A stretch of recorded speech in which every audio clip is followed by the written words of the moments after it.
Hey YouTube, what's going on? Welcome to another video of Pixels by Angel.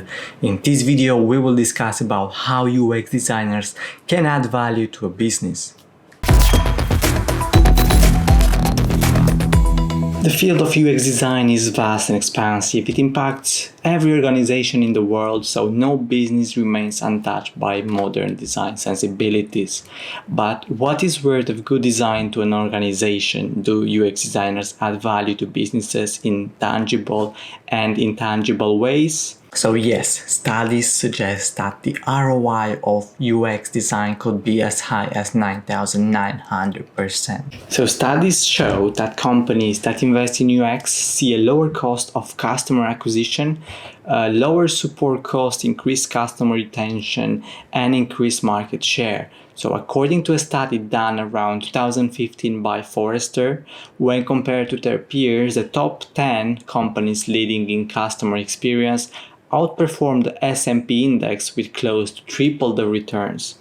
So the Forrester research shows that on average every dollar invested in UX brings back $100 in return. Now the UX study that was done quite a long time ago. Well, 7 years is quite a lot in the industry, so the ROI may not be as high at the moment. However, it can still bring a valuable ROI to any organization or companies, because if you don't have UX and your product or service is not usable, then that might lower acquisition and so on. So let's take it simply. To improve user experience, you have to start by observing how customers interact with your product.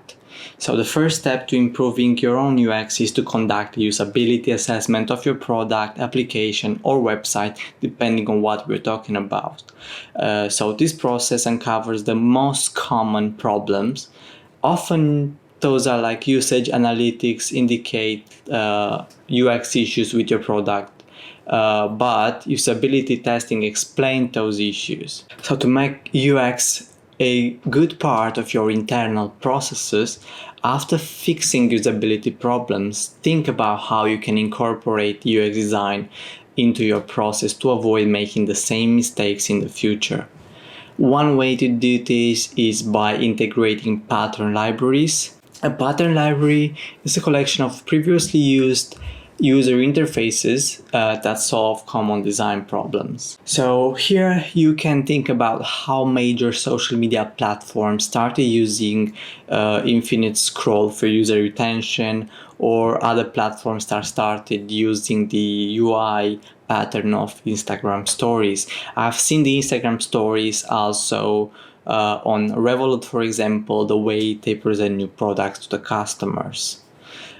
People understand those already, so it's easy when they transition to your website or platform and they see something they're used to. They understand it straight away when they see it, and that gives them a feeling of familiarity. So it's good for the user and allows us to have a good UX on our website or platform. Organizations that rely on pattern libraries as opposed to reinventing the wheel each time see a 50% increase in product development efficiency.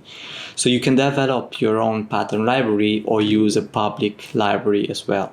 So there are many design frameworks that can be used, such as Material UI, and Design System, and others. So this will most likely result in lower development costs for your business, so directly increase in your return on investment. In business, I know that speed and efficiency are very important, so I recommend starting also with low fidelity wireframes, and once designs pass internal reviews, we convert them into high fidelity interactive prototypes, and that simulate real life scenarios and can be tested with the real users. So a good rule of thumb is to test early with real users. and test often also while you are in the process of designing a new product or improving an existing one. So thank you for watching this video. I hope you found it useful, and if you did, make sure to subscribe to my channel because that's gonna help me to grow a lot, and I will really appreciate that. Also, any feedback or any recommendations about what video should I do next is really much appreciated. I'll see you into the next one.